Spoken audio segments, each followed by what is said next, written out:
All right. Good morning, everyone.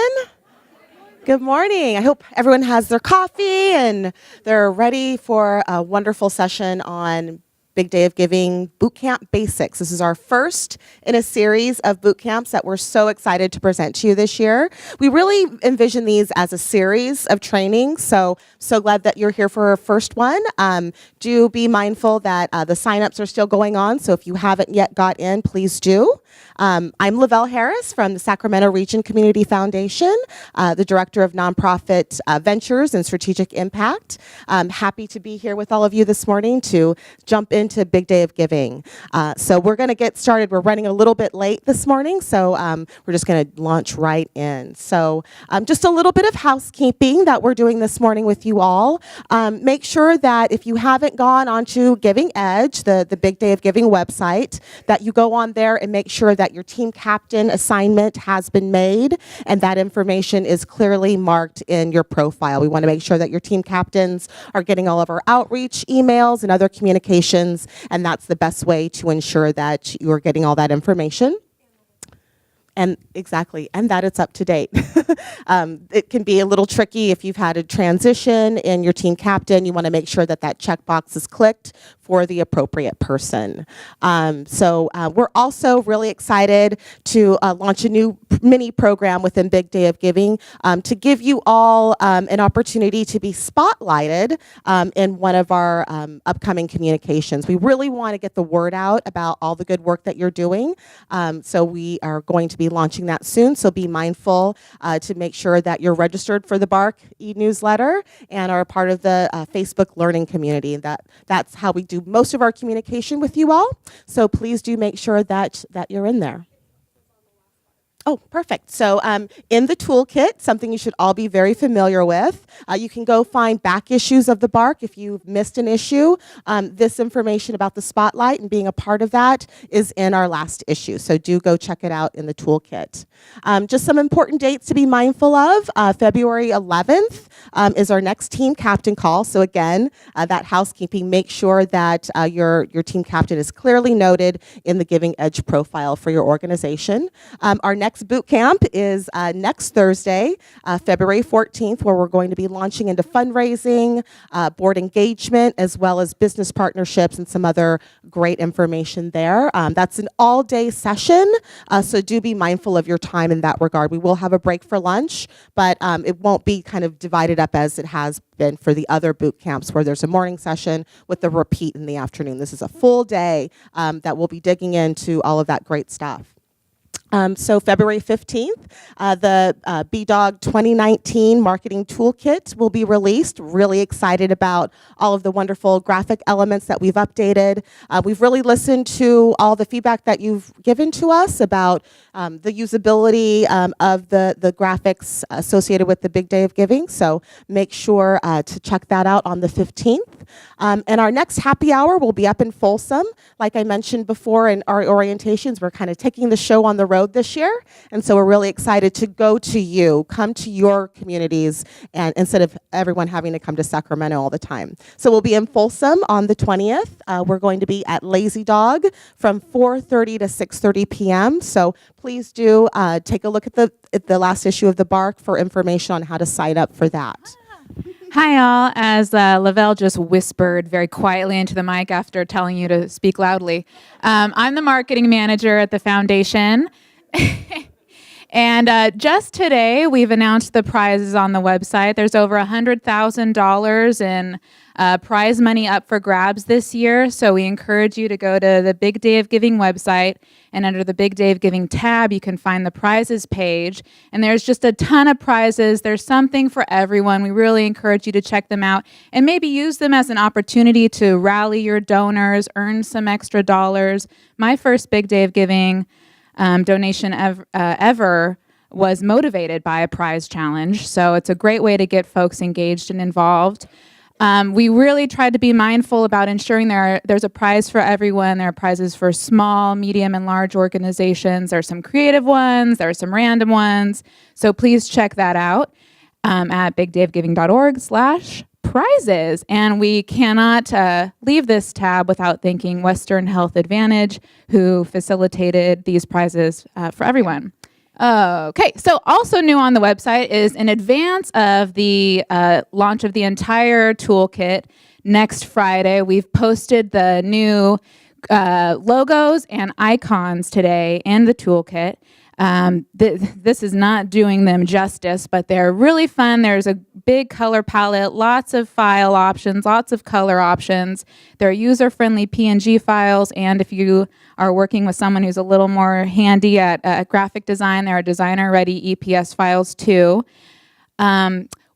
I'd like to ask you as the marketing manager at the foundation to be mindful of attending to the BDOG brand standards, which you can also find in the toolkit, because we all benefit when BDOG communications are consistent and clear. So here's a little walkthrough of maybe what not to do. We've got 4 Big Day of Giving logos here.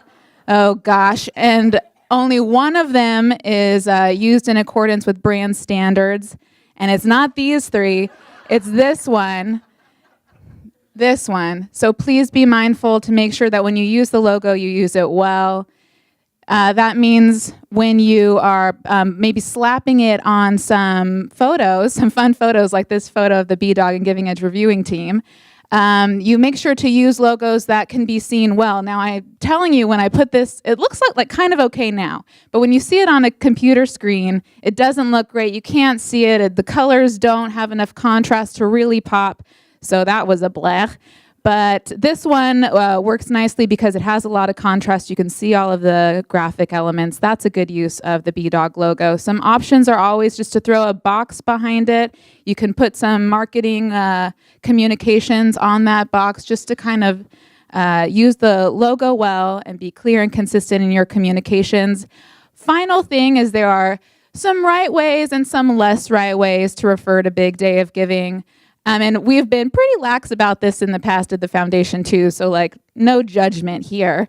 But the correct way to refer to Big Day of Giving are here on the green. Big Day of Giving, BDOG, BDOG2019. Giving Edge is also correctly stylized this way. Incorrect is the Big Day of Giving, although it was correct in the past. Again, no judgment. So if you could just be mindful of those things, it would really help the entire program that is created by the community maintain its credibility and its integrity, and we're really, really thankful for all the attention you can give that. Thank you very much. All right, so before we move on to our presentation, just wanted to give you, some real quick tips for success. And we will reiterate this kind of throughout the entirety of the program and leading up to Big Day of Giving. So first and foremost, we want you to attend those team captain calls. This is, again, another touch point for all of you to have with myself and Monica, your Big Day of Giving team. We'll be doing those calls and answering questions. We'll have some scripted material that we'll be delivering to you to keep you abreast of the most updated information. But this is your time to ask questions of us, to figure out anything that you need to know for deadlines and such. So please do attend the next team captain call and all of the future captain calls. And take advantage of the networking and training. So you're all here today, so bravo. I've seen many of you at some of our other opportunities to engage with us at our last networking event, as well as orientation. So do come to everything. This really is meant to be a full program for you to kind of take and put in your own personal toolkit for your organization to move on with the work that you do in your everyday work. So all of this information, all of these skills that we're imparting to you are completely transferable and information that you can implement into your own daily work. So please take advantage of all these opportunities. Do join the Facebook learning community. I mentioned earlier, this is really how we really like to communicate with you, but it's also a sounding board for you to communicate with your colleagues and our amazing mentors. So please do engage there. If you have questions that you're not able to find in our toolkit, in our user guide, feel free to reach out to the learning community because all of you answer one another's questions. And I've been seeing lots of activity out there lately, so keep up the good work. please do reach out to our mentors. We have a new mentor search function on the Giving Edge site, so please do take advantage of that. You can find your mentor by the area that they live in or work in. They have preferred methods of communication. You can drill into what specific information you're looking to get more information on or some trainings on. They're wonderful assets, and they're right there in your toolkit, so please do take advantage of them. They have a wealth of knowledge, and they're more than happy to share that all with you, so please do engage with them. And lastly, use the resources in the toolkit. It really is your one-stop shop for all things Big Day of Giving related, so please do take advantage of the toolkit. Visit it often. We're updating it constantly. We're throwing up new information all the time up there. We're dialing in the 8-week work plan, and that will be in the toolkit very shortly, so be mindful to check that early and often. All right. So our presenters today, I alluded that we have our mentors kind of running the show today. Again, they're our experts here, and we rely on them quite a bit. So we have MARISA Desai from Project Ride, Julie Roten from Stanford Settlement Neighborhood Center, Judy BORNHOEFT from Weave, Monica Holman, part of your BDOG team here from the Sacramento Region Community Foundation, Amanda Cable from the Sacramento Zoo, and Leisha King. Zool, wasn't that in Ghostbusters? And Leisha King from Chat. So without further ado, MARISA, you're on. All right, first boot camp. Who's excited for Big Day of Giving? Yeah! All right, let's bring some energy. Okay. So we have a whole lot to cover this morning, and I hope you guys have plenty of room in your brains because there's a lot of info coming at you really fast. Again, everything we're saying is pretty much repeated in all of the wonderful materials that the folks at the foundation have prepared, including the 8-week work plan. So if we go too fast and you miss something, it's all going to be in the toolkit. All right, so let's talk a little bit about what happens before the Big Day of Giving. Meaning like now. Okay. Now is the time that we work on planning, right? And outreach to donors. So the way that I think of it is who, what, where, when, how, and then who again. Okay. Who are your donors? Who's giving money to you? This is important to know because these are going to be the people that you ask for more money. Okay, so for us, it might be people who come to our fundraiser dinners. Okay, if you're a membership organization, your members are your donors, right?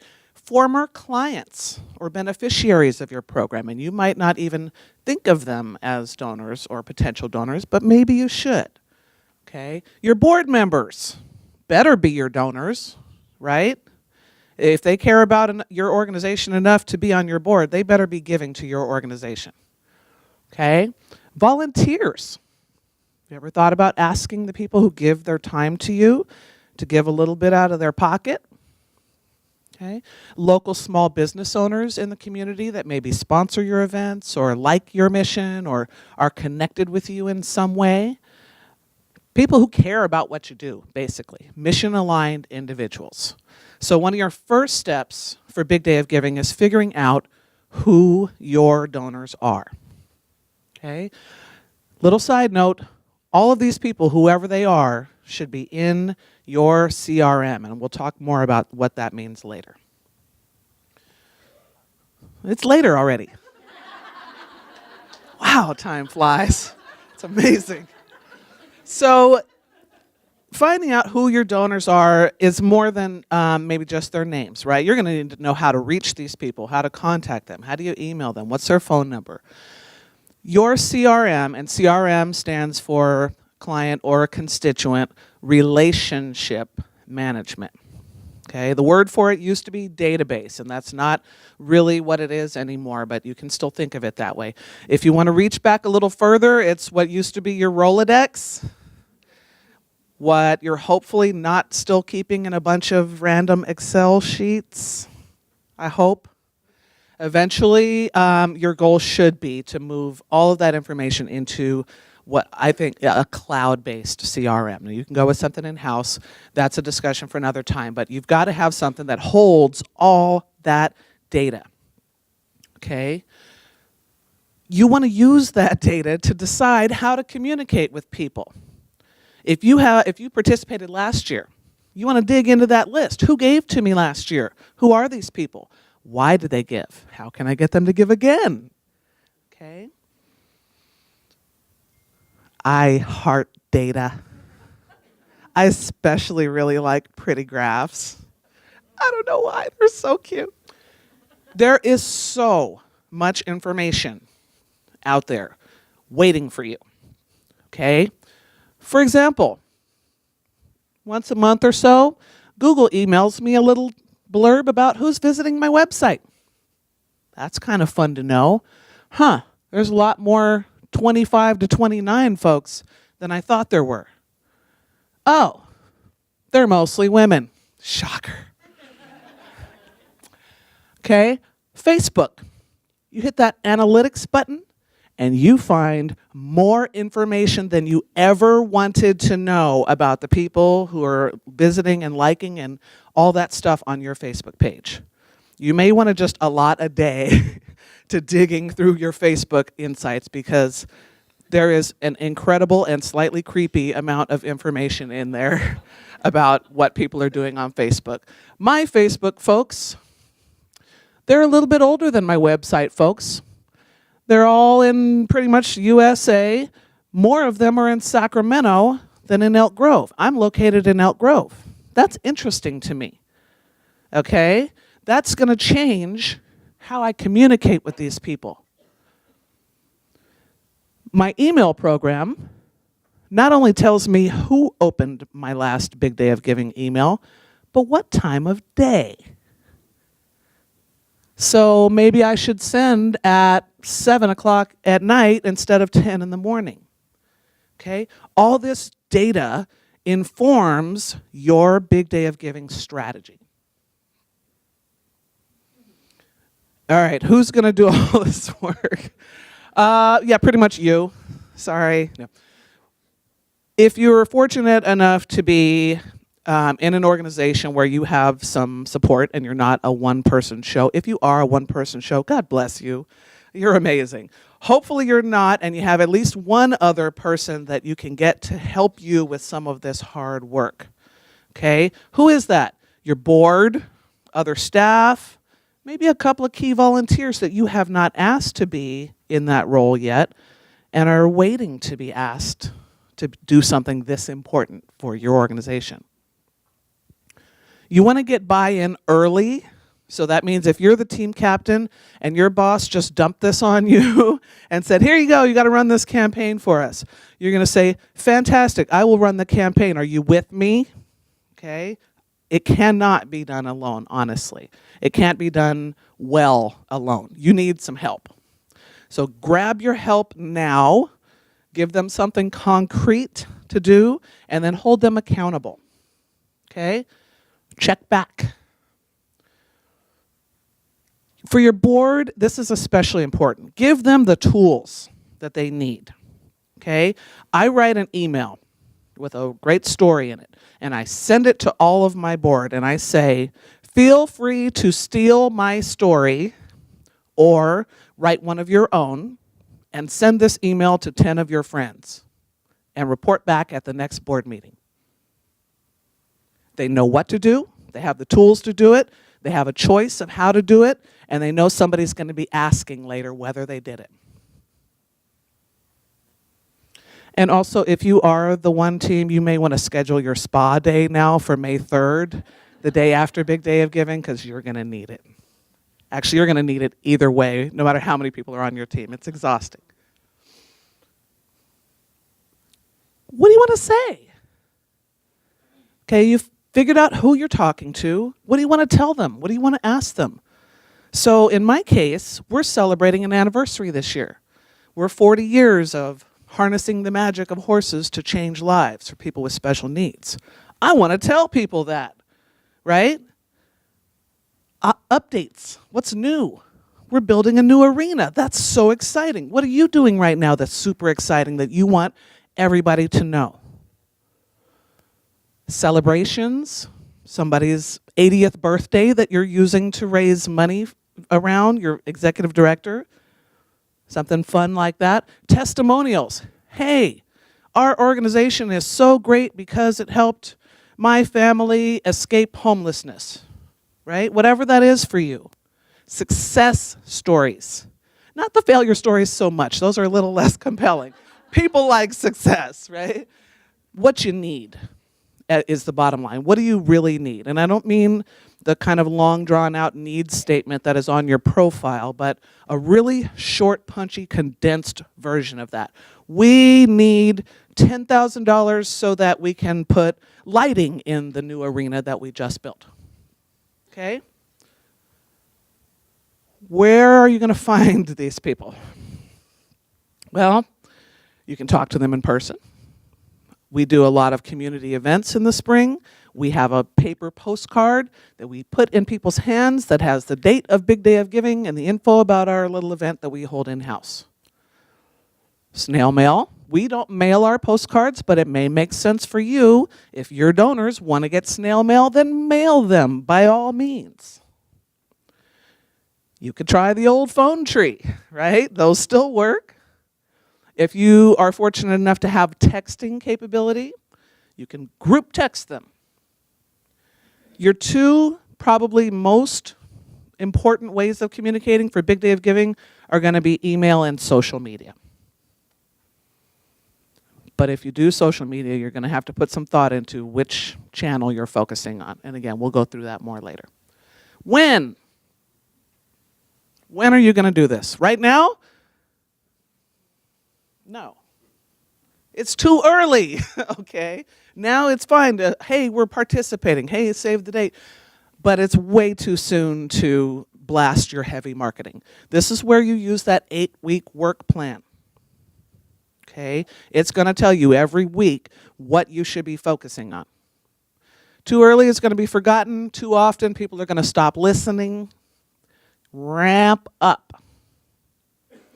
On the day, communicate all day long. Blast them. They will forgive you for that one day if you put 3 times as your normal amount of communications. Early, often, again, thank your sponsors, thank your donors, tell people you raised the amount you wanted or you're halfway there and you still need their support. Blast them all day long. And then don't forget about the after. You can't just suddenly go silent the next day. It's still time to be thanking and updating and all that good stuff.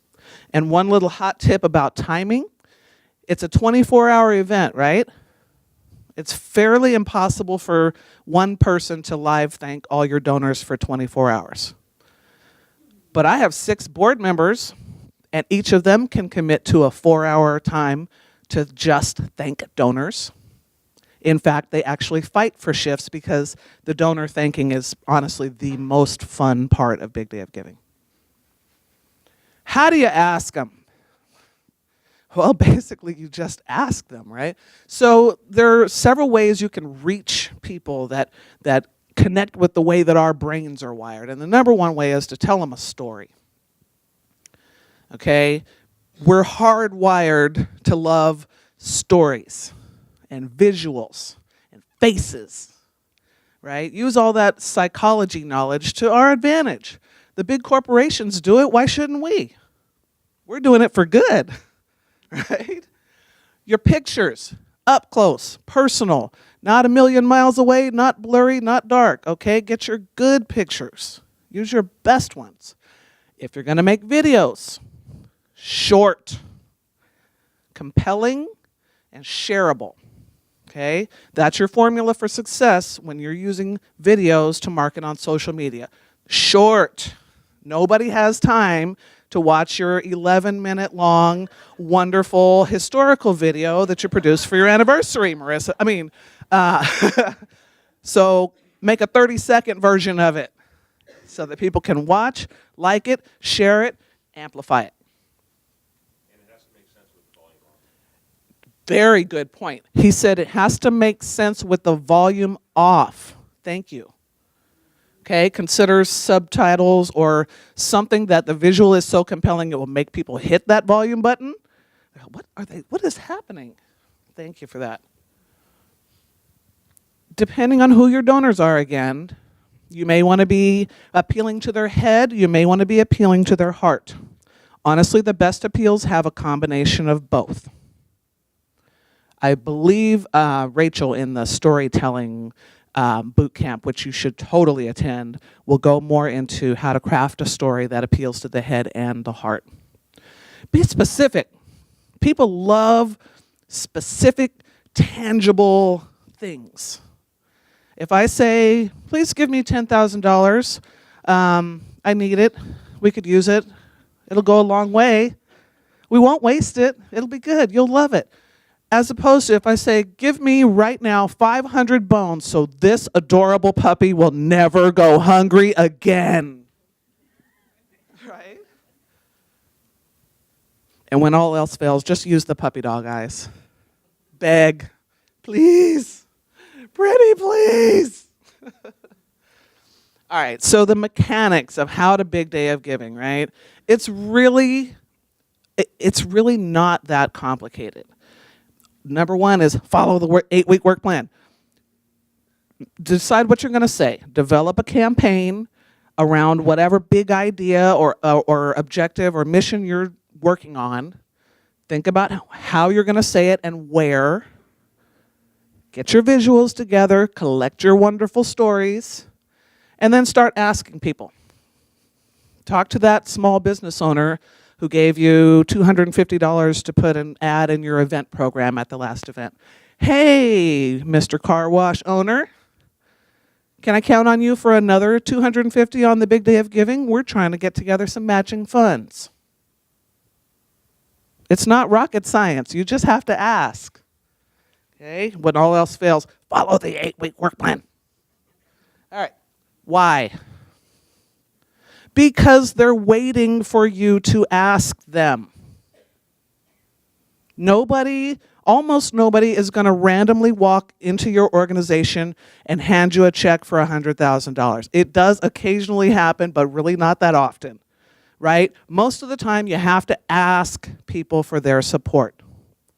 And honestly, a lot of the time, they will say yes, and it will blow your mind. So we did I don't know how that one got in there twice. Anyway, back to, was supposed to be the end, is who's doing all the work. Basically, it's you. Get yourself some help right away. Okay. And on to goals with Julie.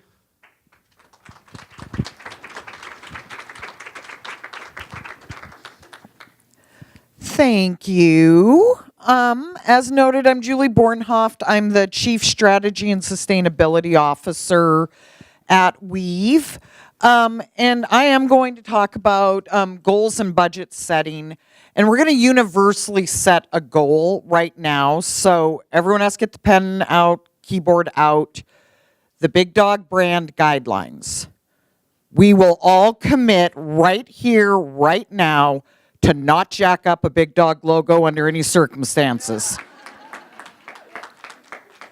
Puppies and kittens cry when you skew a logo or use the wrong colors. It is for the animals. We do not make kittens cry at Big Day of Giving, or puppies. So, with that said, we will now move on, but you spoke to my heart in a very profound way. So, I'm going to try to get out of my own way. When we talk about goal setting, a lot of Big Day of Giving ends up being around numbers that often have a dollar sign in front of them. How much are we going to raise? That is a very important part because we all need money. But there's more to goal setting than strictly money, which we will get to. But when you're setting that financial goal, you need to base that in reality. You can set a goal that says you're going to raise $100,000, but if you didn't raise $100,000 all of last year, that's not going to happen. So set it based on, if you've done Big Day of Giving before, what did you raise last year? If you're going to increase that significantly, what are you basing that on? Is it year-over-year growth in Big Day of Giving? Are you adding a different strategy? Are you aware of some money that's going to be given on that day that it makes sense? But root it in reality. you will pick up new donors on Big Day of Giving. And you will hear stories about some agencies have great success with this. But again, what you plan on and what, let's be honest, is already spent in your agency budget, you don't want to, especially if you have a June 30th end of fiscal year, want to plan for a huge influx of money that doesn't come through. So be cautious about that. But then when we talk about goals beyond money, be thoughtful. And how many people were able to attend the What If conference yesterday? Okay, so fair number. Part of what you heard yesterday from foundation staff was this idea of capacity building and sustainability. Line up some additional goals that challenge you to build your organizational capacity. I can talk louder than a leaf blower, so. But plan around building your capacity and set goals that build your fundraising program in general, not just Big Day of Giving specific. Really leverage this energy and opportunity for organizational growth and strength. So maybe you're asking donors to make an additional gift over their year-end gift during the holidays. Maybe you want them to upgrade their giving over the prior year. Maybe it's like what was just shared of you want them to share your email with 5 friends. Maybe you want to set a goal around engaging volunteers to help you with the stewardship and the thanking. And again, it's build your annual giving program, build beyond Big Day of Giving, and use this as a way to strengthen your overall capacity. Budgeting. Okay, as we noted, you will gain new donors, but be cautious about this. Your Big Day of Giving budget is part of your overall fundraising budget that's approved as part of your agency budget. And so you need to be thinking about this during that budgeting process, and then in tandem with Big Day of Giving. Return on investment, ROI matters. Spend your money where it's going to get you the most benefit. A lot of Big Day of Giving is happening on social media. We know that. So this is one of those things you can be doing now. Maybe you want to make an investment on using Facebook to send out some boosted posts about how do I grow likes to my page. Because those likes to my page are going to mean more people that I can deliver the information through. Maybe you've been a little haphazard about how you acquire email addresses for your email newsletters and your ask. Maybe you put a plan in place now where everyone in the agency is helping to gather emails, so you're growing that group of people you can ask. And again, spend the funds that will produce the giving, and so be thoughtful of that. A lot of collateral the day of to hand out, if it may be too late then. So just be thoughtful about where you invest your money and the when you invest it. Budget for stewardship, especially if you're getting those new donors. You're doing that lifetime thanking. There's all the day of activity. One of the things I know has been most successful for Weave is then you follow that up 2 months later with board members sending handwritten thank yous with a little note of what the impact have. At the 6-month mark post Big Day of Giving, you send a letter to everyone, or if you send stewardship reports, pull your Big Day of Giving donors later, customize that cover letter to acknowledge the fact that you know they are a Big Day of Giving donor.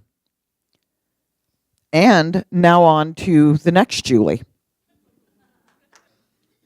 Thanks, Julie. Okay, best name ever. Good morning, Julie Roten, Stanford Settlement Neighborhood Center. I brought props. I'm here to talk about matching funds. Matching funds are one of these things that's like some kind of great mystery. How do we get them? Where do they come from? Where do they go? So we're just going to make that clear today. Matching funds are funds that you raise for your organization. They come directly to your agency. They never go to the foundation. So along with promising that we're not going to jack up the graphics for the big day of giving, we're also all going to promise that we're not going to ask the foundation where our matching funds are and when they're coming to us. Okay, promise? Okay, Scouts Honor. Okay. In the past, there's been a lot of different information about matching funds. If you were here since the Arts Day of Giving, you know it's been done differently every year. We're only talking about moving forward now. So, wow, okay. This is your bucket of matching funds. So just by a show of hands, how many agencies had matching funds last year? Okay, thanks. How many agencies have never had matching funds?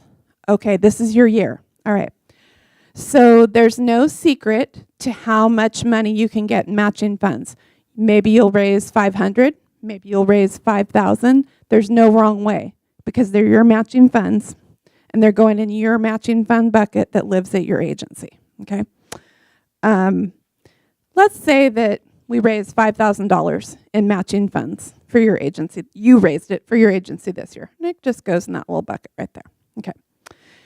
However much you raise in matching funds, you're going to total that amount. You could have one matching fund donor or many that contribute to your bucket of matching funds for your agency. And then right before the big day of giving, you're going to go on your profile and you're going to enter that total amount onto your donation page for big day of giving, okay? Then this little bucket here is all your online donations for the big day of giving on May 2nd through the bigdayofgiving.org website by credit card, all right? So let's say we get $5,000. So now we have $10,000 that we can say we raised between matching funds and our online donations on the big day. When people make donations online to you, the website will show this money counting down your matching funds. So if I give $25 online to your organization and you have a bucket of matching funds with a total there, that's going to decrease $25 when I donate $25 to your agency online. This is super confusing. At our event every year, I have board members who say, oh my God, our matching funds are going down. Yes, they are supposed to. So what's going to happen? Okay, when your matching funds run out, say I raise $5,000 online, that'll just disappear. The part on the website that had the matching funds, when it's depleted, it'll just disappear, correct? Okay, so you don't have to worry about it. It'll automatically happen. So matching funds are kind of magic. It's mysterious for people, and it is confusing for people. Let's talk for a minute about who could be your matching donors. Think about the 5 people or the 5 organizations who are absolutely crazy about your mission.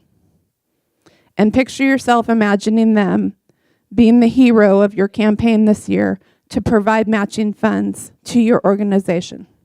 Little story, my boss is a nun and she is the master of matching funds, and I don't know what I'm going to do when she retires. She got a local elected to contribute matching funds a few years ago. And so we used that in all our communication leading up to the big day of giving. So-and-so has provided $10,000 in matching funds. We put it in our direct mail campaign, we put it online, we thanked them profusely.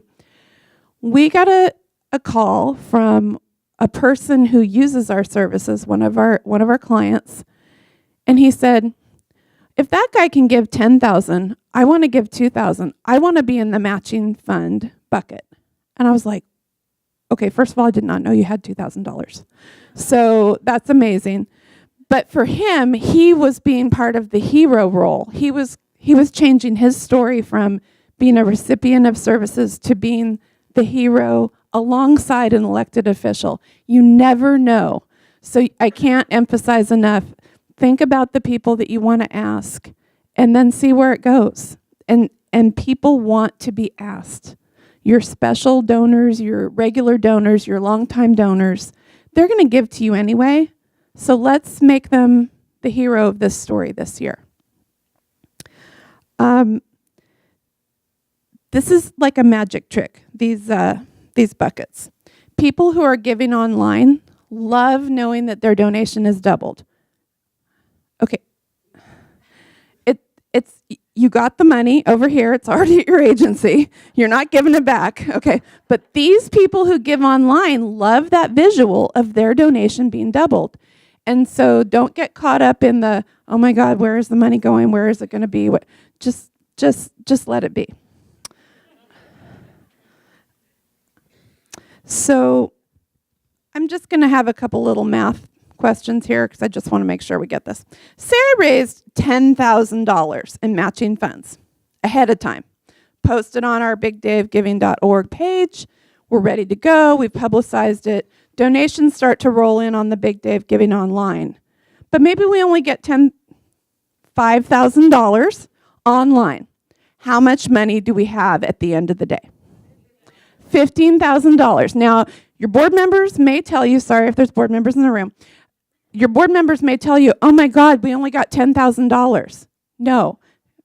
Your matching funds are yours and you keep them. You're using them to leverage, okay?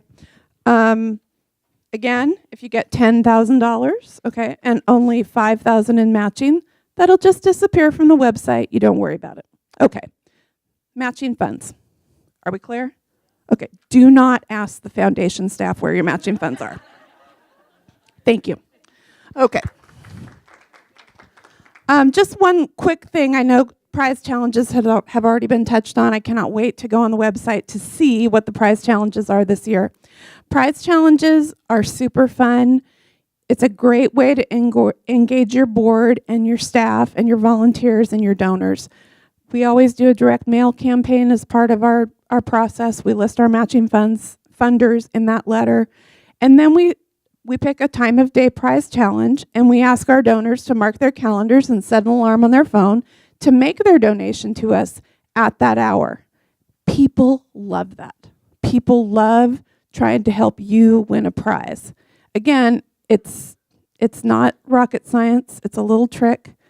But people love to think that they're helping you win extra money with their money by giving their donation at a certain time of day. So please take a look at all the prize challenges. Make that be part of your, selling your Big Day of Giving plan to everyone who supports you. Okay. Thank you.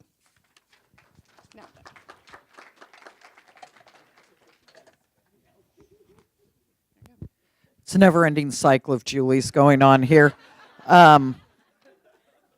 So now we are going to talk about board engagement. How many people here serve on a board, any board, that for an organization that will participate in Big Day of Giving? Fantastic. This is a huge opportunity for you to take the knowledge from the day, be role models for really good fundraising, board leadership, variety of things. And the soapbox I will crawl up on now. As a nonprofit board member for us, as staff in nonprofits with boards, board giving, and I'm talking cash giving, is not optional. There is the time, talent, and treasure. It's an and, not an or. The expectation is that we cannot ask the community to do something, i.e. give to Big Day of Giving, if we as board leaders are not willing to do that ourselves. So first and foremost, all of this is an assumption that board giving is an expectation. The board should all give, they should give early, they should set the standard. Good nonprofit practice is 100% board giving as a policy. Ideally, you're talking about this with board members when they come onto your board as part of board service. Roll the Big Day of Giving into the conversation. That this is just what we do as part of our organizational culture, is part of how we practice 100% board giving is on the Big Day of Giving. Then it needs to be their choice. Some may want to make their entire gift for the year on the big day of giving because they love the excitement. They want to leverage matching funds. Maybe they want to use their board gift for the year as matching funds. A lot of ways to engage them. Others are going to support you throughout the year. There may be an event that they sponsor, or they've set another giving plan to where their gift on big day of giving may be $25. It's over the course of the year. It's built on those expectations, but every single board member should give.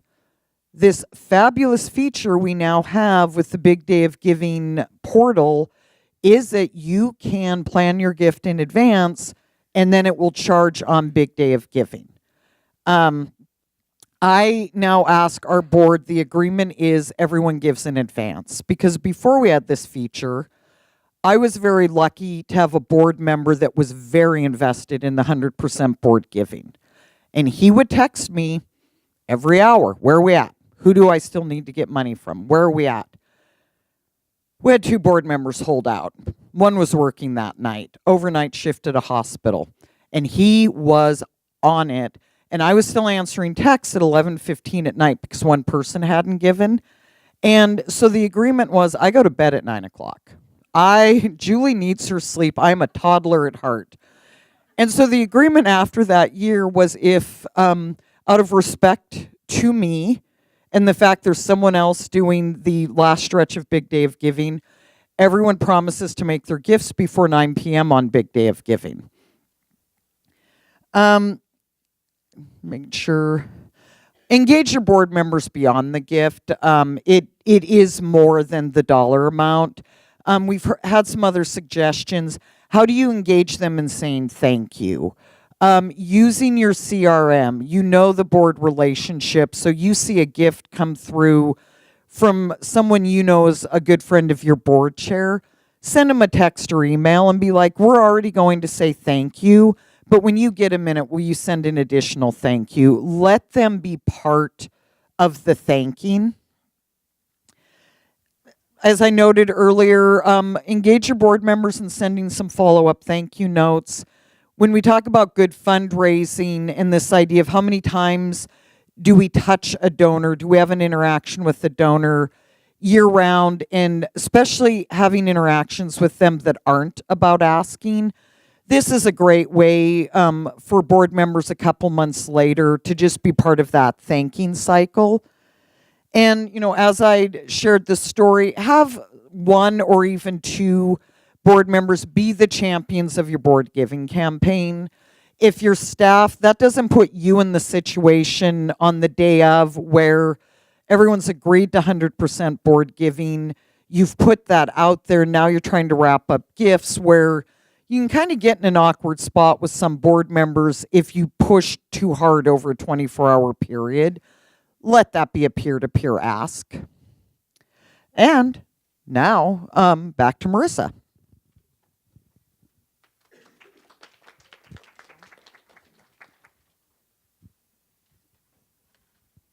All right, let's talk a little bit about social media. And I have to preface this by telling you personally, if you've looked at my Facebook, I think my last Facebook post on my personal page was like 3 months ago, and my profile picture is of my daughter because I'd rather look at her face than mine. I am not a social media guru, and I don't spend a whole lot of time on it personally, and I have some personal issues with social media and privacy, okay? So I just want you to know that I'm not like the crazy social media lady, but for Big Day of Giving, it has to be done, so let's do it right. You have to be present, first of all. Now, even if you have no intention of being on more than one channel, you need to, at the very least, claim your brand on every channel before someone else does and misrepresents you. So that's basic. Get your brand name, capture it on every channel just so that you have a placeholder. Now, on the channel that you want to really be on, you got to be vocal. Post and post again. Again, updates, successes, what you need. Did you know? This is happening all the time. Your content, if you've got really good content, Say, I've got a fabulous picture of a really cute little kid hugging a horse, and it really visually tells the story of what my organization does. You bet I'm going to use that picture 5 different ways on 5 different channels and milk it, because it's hard to get good content. So get it, repurpose it, maximize its useful life. Ways to get people engaged. Okay, there's a little formula. And Julie touched on it about the non-asking part, right? You want to tell them something great is happening. You want to tell them something new is coming. You want to tell them how awesome you are, and then you ask for some support. Okay, so you kind of want to have a ratio, like you're posting, this is happening, this is great, blah, blah, blah, we got a new horse, blah, blah, blah. Oh, by the way, we need some help with this one project. Or by the way, our volunteer orientation is coming up next week. We need people to sign up for it. Okay? This is relatively new. On Facebook, at least, there is a feature where you can invite people to like your page. Okay, this is different from inviting your friends to like your page, because your friends are your friends. They're going to like whatever you want them to like because they're your buddies. But they're not necessarily your target audience, right? So you need to be inviting the people who clicked on that cute picture you put up last week and ask them to like you. Okay, I know it sounds socially awkward. Would you please be my friend? Online it works for whatever reason. Okay, ask them in your post for comments. And I say comments, not likes. The algorithm, the magical algorithm that rules it all, has decided a comment is worth more than a like. A share is worth more than a like. So if a share and a comment is what you're going for, explicitly ask people to share your content. Hey, if you loved this wonderful video, share it with your friends. All right. For those of you who are new to social or considering making the jump, just some really quick things to understand about the environment of social media. Social is interactive. This is a two-way conversation. You cannot throw stuff at the wall and walk away. Somebody is going to comment. It might not always be positive. You have to be prepared for that and post back. Right? You can't, it's not like, you know, the newsletter you used to mail out to people. You send things one way and that's the only way it goes. It's a constant dialogue. Social can be controversial. There's way not enough time here to talk about it, but keep an eye on things like privacy. If you're an organization that deals with sensitive material, once you put it out there, you can't get it back, right? So just be careful. Pretty much everybody's on it. So it's kind of entrenched in society at this point. And my latest statistic I saw was 77% of Americans are on social media. So if you're not there and you don't think you need to be there, you need to think again. Because at least some of your donors are probably on social media. Social media is emotionally rewarding. So when you get likes on stuff, boosts your dopamine level, right? It's also, and this is from a personal source, it's also emotionally exhausting. So be careful about what you put out there and be careful of your own self, right? Be guarded of your own self. Social is visual. It's all about the image. It's all about the picture. You put up all the wonderful, beautiful text you want, and nobody's going to click on it unless you have a picture. So if you're an organization that cannot use, for example, pictures of your beneficiaries, find some other picture that tells your story. Got to get creative. Social is fast moving. The lifespan of a tweet is approximately 15 minutes. That means that's your window of time that maybe somebody will see it before it's buried in all the other stuff out there. What does that mean? Post it again. You post it 8 hours later and people are like, oh, I hadn't seen that. That's all new. Great. Like, it's the same thing. They don't care. Social is invasive, and this is part of the power of it. How many of you, now you're all wonderful, responsible people. You silenced your phones before the meeting, right? If you hadn't, how many notifications would you have gotten in this hour we've been together? Whole bunch, huh? And you would have felt really compelled to be like, ooh, what is that? Ooh, what is that? That's the power of social, and we need to harness that. That urgency, immediacy. Oh my God, somebody posted an update about something I must know. What? It's just right? So you want to capitalize on that. Email versus social. Okay? What's going to work in which place? And I put these two together because most likely you're going to need to use both. So let's talk about what do you put on each. In your email, you need a great cover image. Facebook, you need a great image. That's pretty much going to be the same everywhere. On your email newsletter, your call to action at the bottom might be a link to your Facebook or to your website or to your blog or join us at our whatever. It's pretty broad. On Facebook, yes, you could link to your website. Click here, buy my event tickets. Here, read about this new horse we just got. One thing I would really strongly caution you against doing, and that's linking to a different social channel. Because if I'm on Facebook, I do not want to go to Twitter to read your content. Get me where I am, right? And I'll tell you right now, that's why I don't like Hootsuite. And I know some people are big fans of Hootsuite, but for me, it sort of makes your content generic, and I can see from the link that it was generated by Hootsuite, and you probably blasted the same content all over 5 different channels without thinking. I'm not going to click your link. General messaging is for your email newsletter. Like, for example, we're going to be closed on President's Day, right?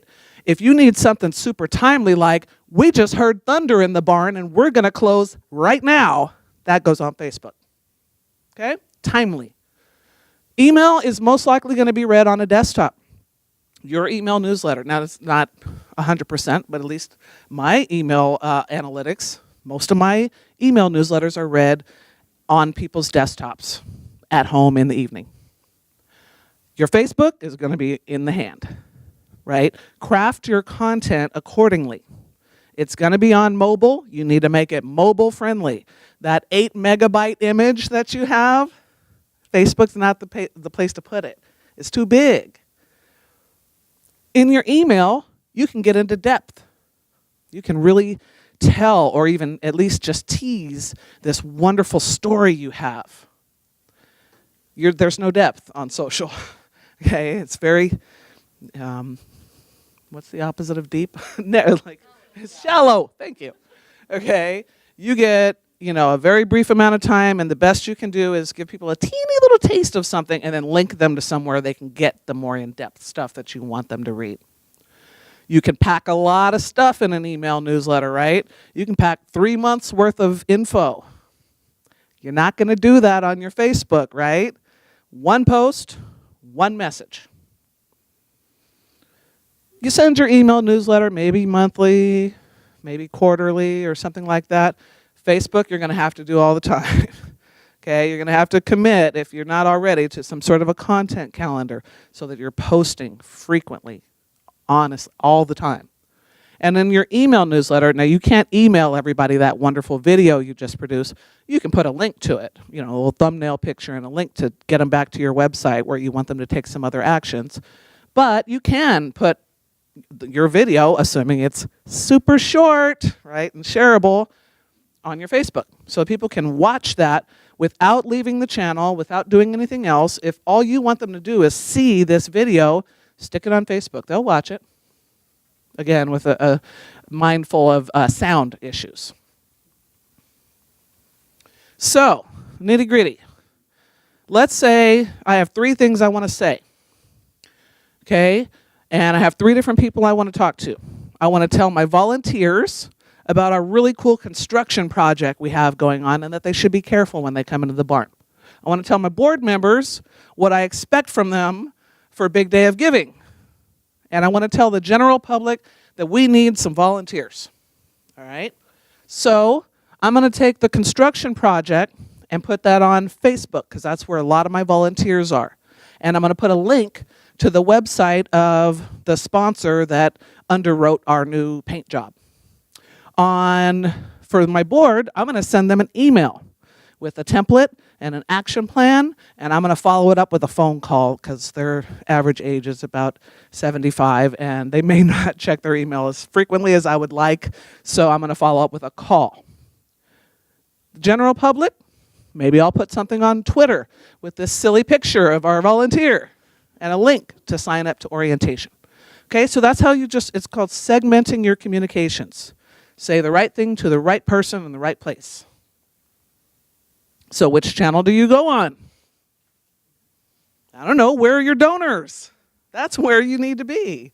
And I like this graphic only because I pulled this off the internet, and it's probably 2 months old, and it was already out of date because social moves so dang fast, because one of the ones on there was Google+, which now doesn't exist anymore. So, take it all with a grain of salt. Basically, you're probably going to want to be on Facebook. Depending on where your donors are, other channels may be more appropriate for you or in addition to Facebook. So, what's in your toolbox? You're going to need some email software. If you're trying to personally email more than 20 people, no, you need a software. 1, so that you don't get marked as a spammer. 2, so that you can actually get some analytics about what people are doing with your email.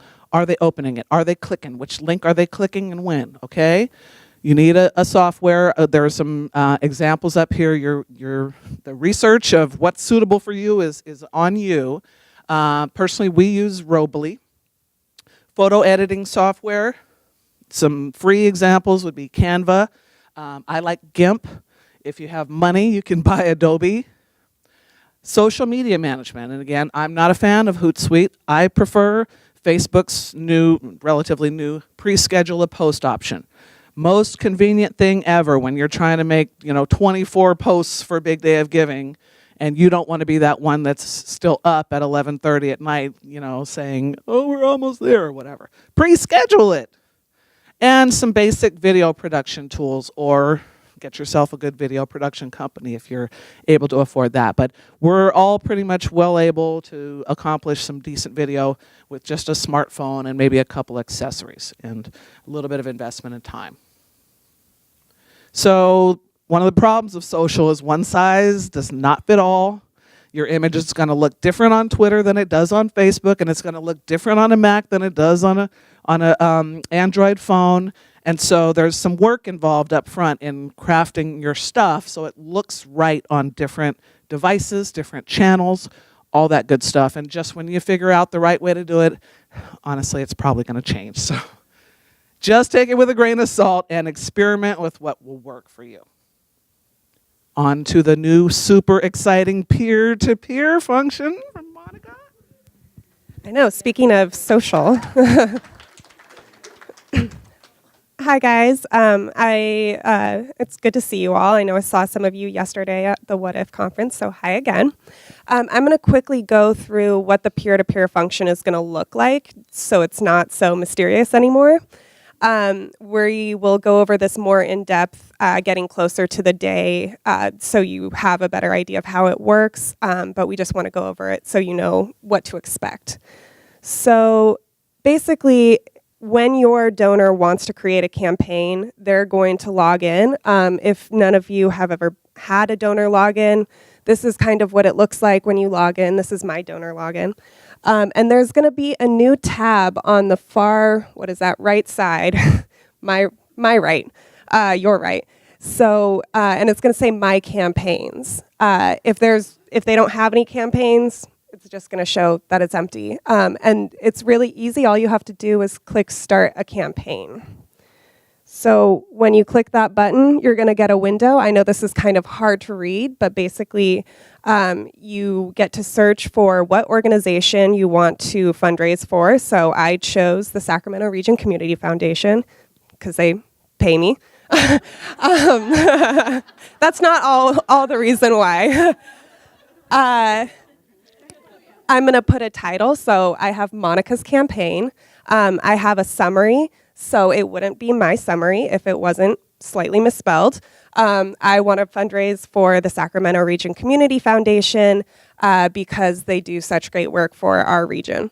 And then you can also, just like with your profiles, your Giving Edge profiles, you can create a unique URL. So my unique URL would be bigdayofgiving.org/Monica's campaign, which I love that feature personally, because then you don't get a whole long string of numbers and letters that no one can remember. You can upload a video if you want. Just like with your profiles, it does have to be a YouTube video. And you can upload a photo that you want as your campaign photo. You can put a personal appeal, and that is just going to be what they see as they preview campaigns and they scroll through campaigns. It'll say, please help me raise money, or help save the wetlands. And then you can set a goal. So I chose the modest goal of $5 million. And you'll put that in there, and that's what you will have to work towards. So you'll see a percentage. So I raised 10% of my $5 million. Help me raise the last 90%. And then this part that says relation, that is not going to be public. That's basically for us to know for, you'll see on the website, we have prize challenges that are now going to be associated with the peer-to-peer fundraisers. So that's going to be exciting. Basically, this relation section is going to help us award those prizes. Okay, so that's what it's going to look like. And then once they're done, they're going to click submit for approval. And that basically sends their campaign over to your nonprofit. We don't want people to submit whatever they want without your approval. You want to make sure that you approve it's appropriate, that you are okay with this person campaigning on your behalf, because it is your organization, it is your branding. You want to be able to control that. So once they say submit campaign for approval, then it's going to show up on your profile. So when you log in, one of your options, and it will look slightly different because things look different with the different phases we go through. On the day of Big Day of Giving, you won't have access to any of your profile tabs because you can't edit it that late in the game. But basically, you will have a tab that says campaigns. And sorry, I'm going to go back. Sorry, I speak really fast. But this will all be done before Big Day of Giving. So on the actual day of Big Day of Giving, donors can't create campaigns. Campaign creation, we're going to announce the official dates, but it'll be open certain days in April. And then it'll close right before Big Day of Giving, and then their campaigns will be available on the day and for scheduled giving if they got it in on time. So when they submit their profile or their campaign, it's going to show up in this campaign thing, and it's going to say campaigns for approval, active campaigns, or declined, deactivated campaigns. So you're going to be able to see everything that I've submitted for my campaign. Yes? Yeah, here. Excuse the interruption, but is this a new feature this year? I don't remember this from before. I'm kind of confused. So this is something that we announced in the orientation. It's a new feature that we're doing this year. What it is basically, if you are unfamiliar with Facebook campaigns, it's a Facebook campaign type feature where you can activate your social network to raise money for an organization that you care about. So if you're a staff member at an organization, you can raise money for your own organization. As an individual, your board members can create campaigns and activate their social networks. They can share their link to their profile on social media, and then their peers can donate to it. Yeah, so it'll show up for you as normal donors. They won't be anything special or anything. They will just, it's a way of them being able to use their social network to raise money for something they care about. But just to clarify again, because if anybody's on Facebook right now, you see for their birthdays, everybody starts instead of giving me a gift that I don't need and is going to end up at Goodwill, give 20, whatever to this organization, right? We've all done that. as the receiving organization, because that all works through Network for Good, that money, I don't typically get the information on the donors, so I don't have an opportunity to cultivate that relationship any longer. It's great to get the money, but it's one and done unless you have an outside relationship with them.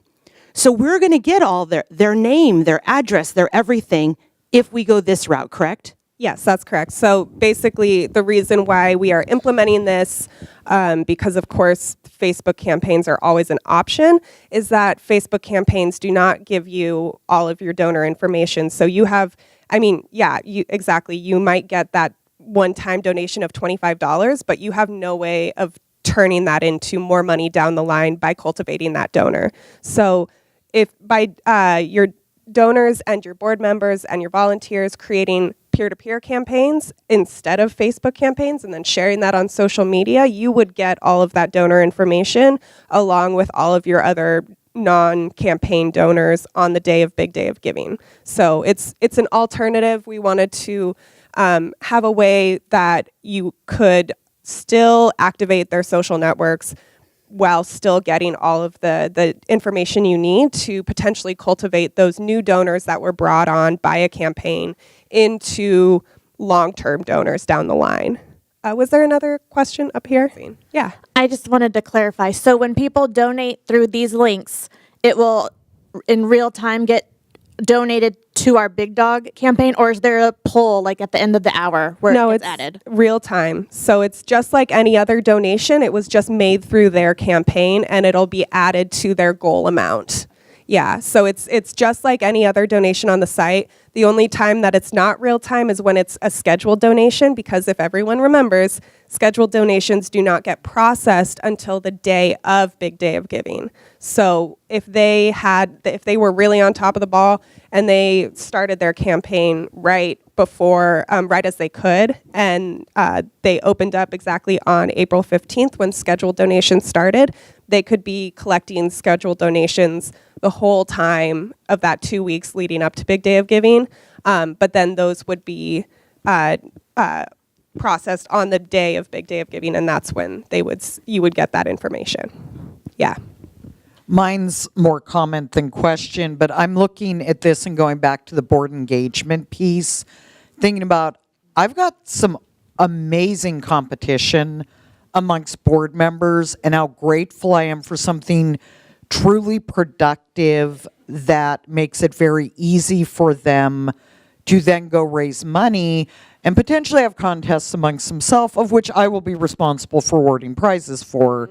But this is a really significant opportunity for us to leverage peer relationships, especially at the board level. So thank you. Yeah, of course. And not to tease too much, but we do have a prize that is specifically related to board members and peer-to-peer campaigns. So of course you do. Yeah, that is something that does exist. And you could set up a workshop with your board members and just have them all create campaigns at one time and show them how and have some fun with it. And then it's already set up for them. You don't have to talk them through on the phone how to do that.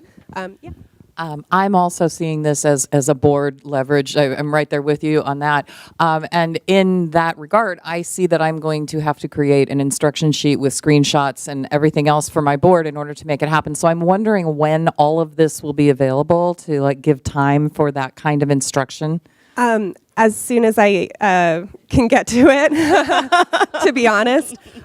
So we will definitely have a user guide for donors on how to create campaigns, because we want people to use this feature. We want it to be something that's very useful. So we're going to be creating a user guide for the donors as well that you can distribute to them and say, hey, if you need instructions on how to create a campaign, here you go. Here's the step-by-step guide. And we highly recommend that you guys create a donor account and test it out yourself. Go through the steps. Maybe you can deactivate it or decline it if you don't want it to go live. But so that way you also know and can better instruct your donors on how to do it. Yeah. Any other questions? Yeah. I got him. Thank you. In the analytics from the foundation, have you broken out, are most of the donations that come in on Big Day of Giving small donations, or or is it about equal, average, median, and also by age? The reason I ask this is, I know in our situation, we found that the large ones come from people who are getting required minimum distributions, often qualified charitable distributions from their IRAs. Younger people give smaller. Is that consistent with the Big Day of Giving? Yeah, I mean, that's consistent across the board with donations. That's why we've seen the rise of things like Kickstarter and these other type of crowdfunding platforms. It is a way that the younger generation is donating because they don't have the exact, the funds to give larger. I'll let Vay see if she still has the mic answer that correctly, because she knows the exact stats on age and donation amount. Yeah, well, we do find that like 60% of the donations we receive on Big Day of Giving are between $15 and $75 or something. So the vast amount of donations received through the website are small donations. We don't ask folks for their age except in a optional post-event donor survey. And what we find, and this may not surprise you, and it's potentially because the folks who take this survey are a little older than folks who choose maybe not to take a post-event donor survey. So we do find that a lot of we hear that folks who give on Big Day of Giving are older, are in 50 and up. But that's self-reported information after the day. But we do know from the analytics we get from the website that a lot of the donations are small. The reason I asked that was because this particular process would work with millennials and young people. I'm 75 years old. I basically understand this, but I'm going to tell you, with the older people, this would be dead on arrival. Oh yeah, no, I mean, it's not for all donors, Right? Which is why it's not. Well, I think just speaking to what our panelists have said, people who aren't millennials can really kind of get a competitive vibe. And so if they see their friends on social media, because I have a lot of friends who are older on social media, they get really competitive. They want to participate. They want to help their friends and their networks do well on Big Day of Giving. So it could be a fun way to kind of get some fun competition in and engage donors who maybe wouldn't give otherwise through the platform. Yeah, and if you're a donor to a campaign, it's very easy. All you do is, if they have a link to their campaign and you click on it, there's a big button that says donate. So it's very clear. It's not a complicated process to donate to a campaign. So I think as a donor to a campaign, it shouldn't be that complicated. If hopefully someone who is older and not as tech savvy will have still a pretty easy time donating. I think we have a question over here in the plaid scarf. And I just want to clarify on this tool. It's not, the link is something that you could use in any medium. So if you are working in email, that donor could share that campaign in email. So it's not just through social, it's also through email or any way that they can share that link and get people to donate directly, correct? Yeah. I mean, you could email your whole family and because I know a lot of us, that's how we communicate with a lot of our extended family. You could email your family and say, hey, I have this campaign, put in the link, can you donate to it? And that would definitely work as well. I mean, it works on all platforms. If you have Instagram's not great about having comments in your posts, but you could say link in the bio. Some of you might be familiar with that and have a link to your campaign as well. So whatever media type is best for you, you can make it work. So basically, this is what you're going to see when I submit a campaign. And this is, you can see it's already been approved, but even after you approve a campaign, you can always deactivate it. If you somehow learn new information and you're like, I don't want this person campaigning for me, or any other reason, you can always deactivate it. When they submit, you can either approve or decline it. If you decline it, I recommend that you reach out to the donor and let them know why. So that way they can maybe go back and change something that you're not happy with, and then they can have a campaign on your behalf. So that's something that you're going to have to reach out to them yourself because the system doesn't set that up. So after my campaign goes live, you'll see you see how it says nonprofit profiles? That's where people can usually search for your nonprofit. There will be another tab that says fundraising campaigns. So right now we have 2 fundraising campaigns. They're not live, but our wonderful MK at Civicor, who helps us a ton, and then my campaign over there for $5 million. And then you can either click give in the bottom, and that automatically goes to the donation page. So if you already know, I'm awesome, you want to give to me, you can go straight to the donate page by clicking give. Or if you click anywhere else on my campaign, it'll take you to my campaign page. It'll show you my description. It'll show you who I'm campaigning for. You can't see it very well on this screen, but you can see right here, it'll have a bar, and that will go up as your percentage here goes up. So as my goal is $5 million, as I raise money towards that percentage will go up. And then I can also click donate now. So my personal appeal is there, my photo is here, and that's what campaigns are gonna look like. Yeah.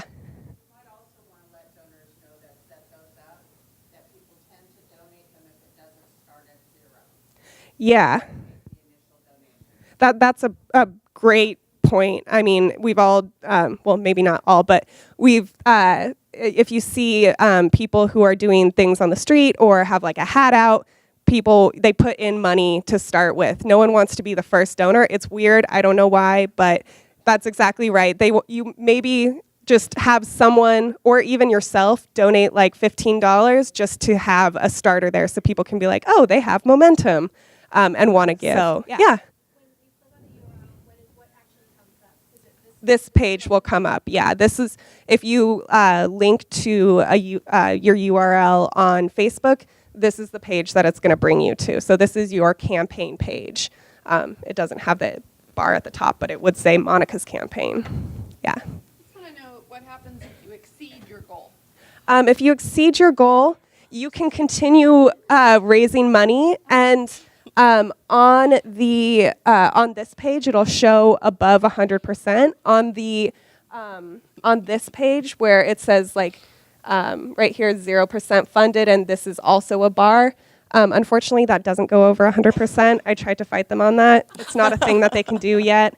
But you can continue raising money, and it'll continue showing. So you could, a lot of things that people do with campaigns like this is do a stretch goal. And so once you reach 100%, you could say, I want to make $10 million and double it. And then have people continue to give. So if you reach 100%, it's not the end. Encourage people to set stretch goals once they've reached 100%, because you can continue to raise money through your campaign. And you could be like, I have the most successful campaign ever. We don't have a prize for that yet, but maybe next year. So any other questions? Okay, awesome. Sorry to take up so much time there. I know it's really complicated, but I'm going to hand it over to Amanda and Leisha.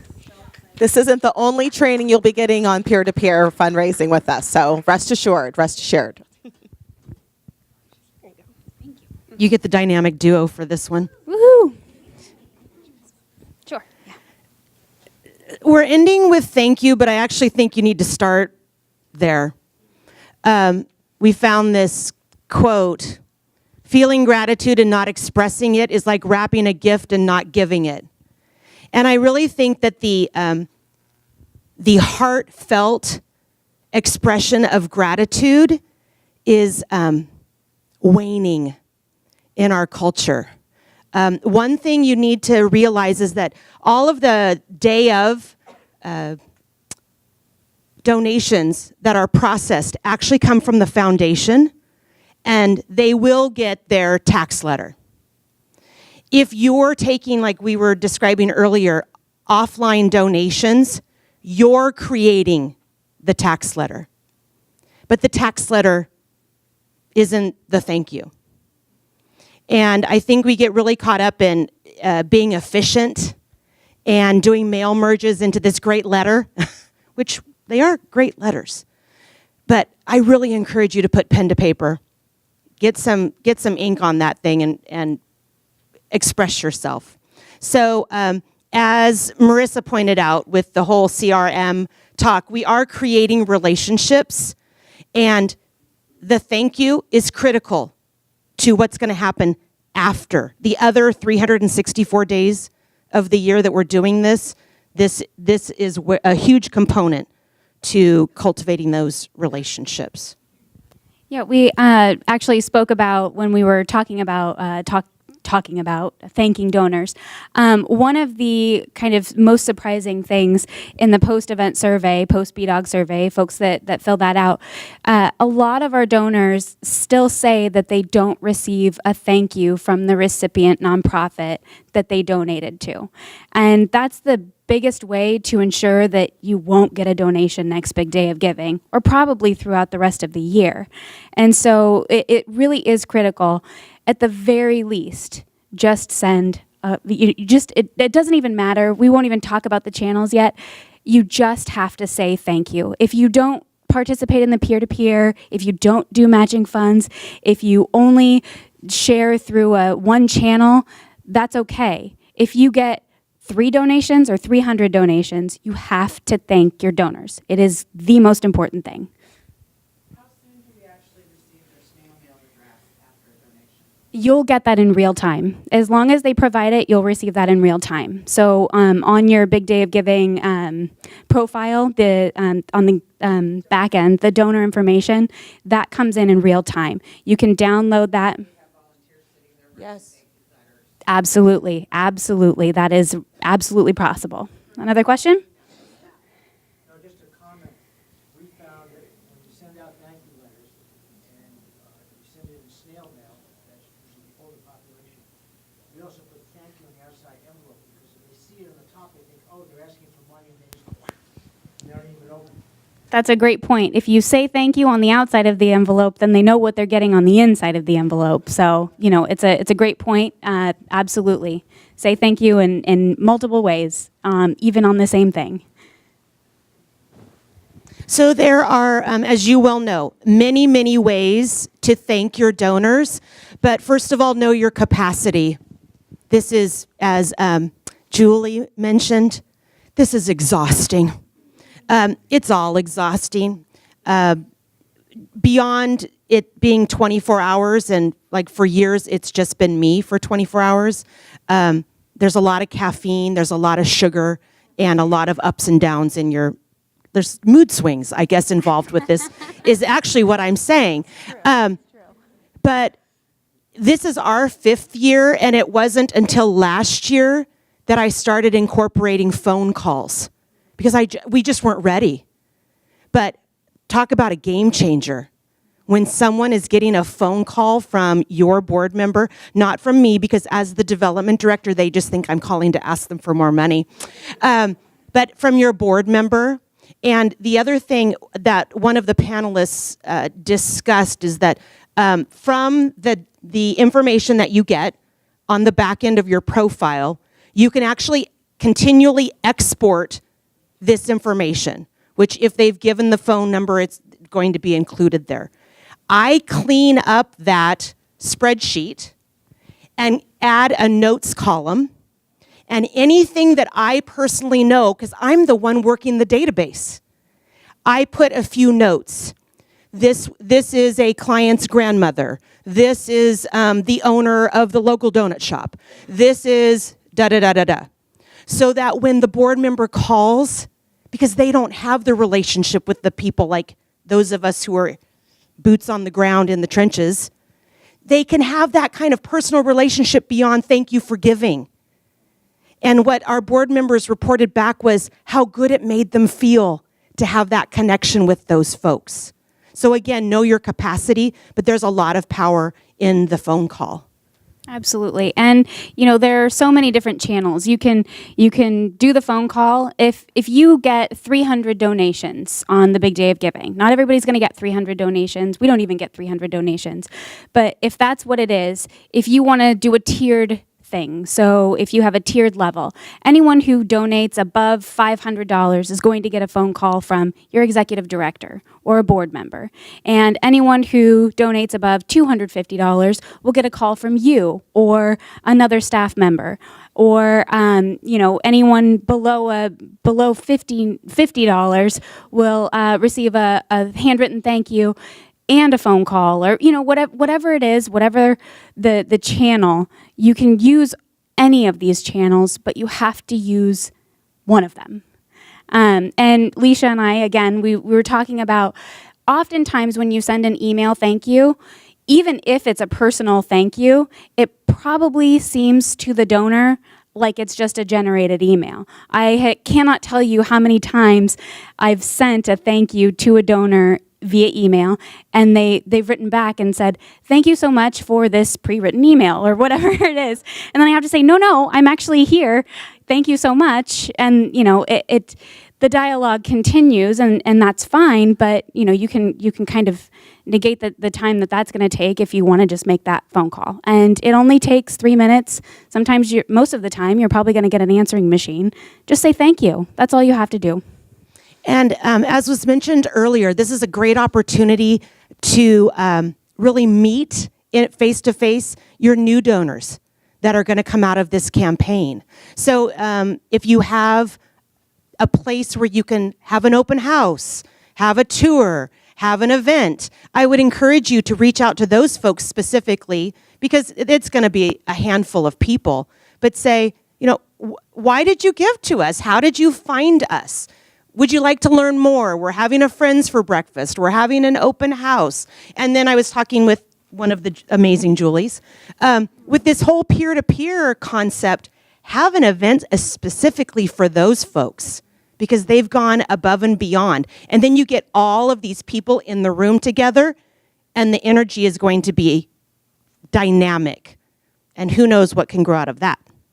Absolutely. And you can also provide a tour of your facility. If you're based in a specific location and you have a brand new donor and they might be familiar with your mission, they might be relatively familiar, or maybe they gave through someone else, then you have that opportunity to really show them, this is what we do, this is where we're at, this is how we're affecting the community. And that's really going to be what carries that relationship into the future. It's not just as a thank you for right now, but it's thank you, for caring. Thank you for being invested. We continue, we'll come back around, you'll hear it many, many times. We're here for Big Day of Giving, but everything that you're learning here, you get to put into place indefinitely for the betterment of your organization. So what I have found resonates with our donors is I like to hang this Big Day of Giving campaign on something tangible, smaller than our mission, which of course is our ultimate goal. But one year we were wanting to raise money to redo our playground. So when we did thank yous and further reaching out once the playground was complete, there were pictures, there were kids on new bikes and kids on play structures, that postcard went out to those specific donors where I could say, you helped make this happen. Yes, the mission was being accomplished. But should they then visit your organization, they can step out and go, oh, this is what I was part of. I was part of something bigger than myself. And then I think that makes reporting easier from a tangible perspective, and then moving forward, where, again, I think it was one of the Julies that said, well, because they pretty much said everything, but you're not just going to be thinking the day of, but in 3 months, in 6 months, you might even want to start reaching out now, not with an ask, with an update. Absolutely. You can make sure that you thank them, I would say, within the first 2 weeks, right? So after the big day has happened, and if you didn't get a chance to make all those phone calls and you're going to send a letter, you're going to send a handwritten card, make sure that you do it in a timely manner. But then follow up. Thank them again. Thank them again. And then thank them again. Remind them that that donation didn't just help you on that day, but it helped you carry out your mission throughout the year, and continue to thank them. And make sure that the thank you is not an ask. It's just a thank you for the sake of saying thank you.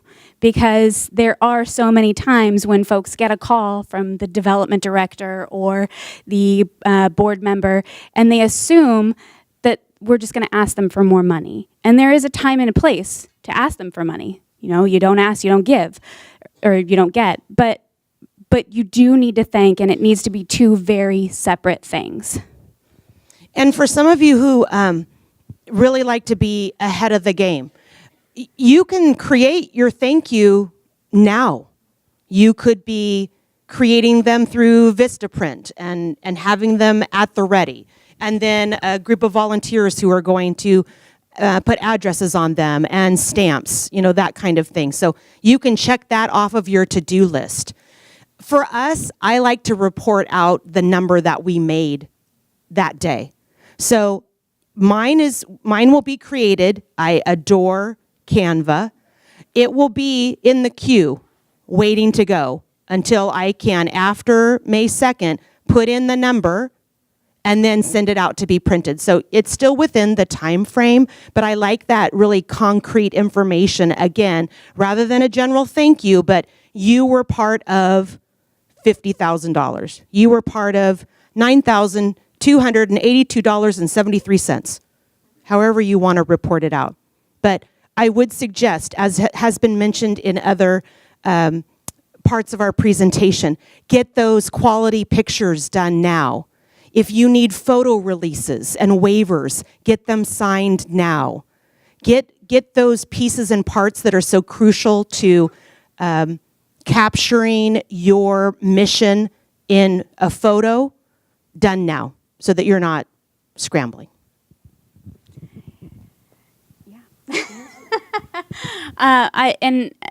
Just remember that your capacity might not be to give everyone a phone call. It might not be to handwrite everybody a letter. Know that capacity and look for help now, because you might be the only one, but you do have board members, you do have perhaps other staff members or volunteers that can participate. And thanking people is really fun. You know, you get to know people, that's the fun part, right? It's not scary to thank someone for giving you a donation. There's nothing scary about that. And it's a really enjoyable thing. And anyone who is familiar with your organization is going to know that and be happy to get to know someone else who cares about your mission. Thank you. Yeah, so we've come to the conclusion. I'm sorry we didn't get you guys a break, but we have so much information to share with you all. We want to make sure that we're giving you a robust program here. So apologies for not being able to give you a break, but I just want to thank all of our amazing mentors, MARISA DESALLES, Julie BORNHOEFT, Amanda Cable, Julie Roten, Leisha King. I also have some other mentors in the room. We have Colette Rice from B Street Theater, and I did see Dan Germain in here, but I think he snuck out on me. Any other mentors that I didn't mention?